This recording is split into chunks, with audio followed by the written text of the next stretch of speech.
తెలంగాణ ప్రభుత్వం ఆవిష్కరించింది తెలంగాణ తల్లి కాదు కాంగ్రెస్ తల్లి అని బీఆర్ఎస్ కార్యనిర్వాహక అధ్యక్షుడు కేటీఆర్ విమర్శించారు. కాంగ్రెస్ సర్కార్ తెలంగాణ అస్తిత్వంపై దాడి చేస్తోందన్నారు.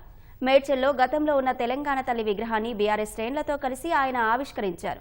ఈ సందర్భంగా ఏర్పాటు చేసిన సభలో మాట్లాడిన కేటీఆర్ ఇవాళ ప్రభుత్వం ఆవిష్కరించిన తెలంగాణ తల్లి విగ్రహంపై ఘాటుగా స్పందించారు. భారతమాత స్ఫూర్తి మహత్తర పోరాటం నుంచి తెలంగాణ తల్లి పుట్టిందని చెప్పారు. ప్రభుత్వాలు మారితే తలరాత మారాలే కానీ తల్లులు మారాలా అని ఆయన ప్రశ్నించారు.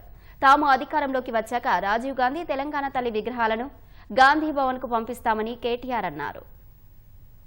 చూడంగానే దండం పెట్టే విధంగా ఆ తల్లికి రూపం ఇచ్చింది మన తెలంగాణ ఉద్యమం.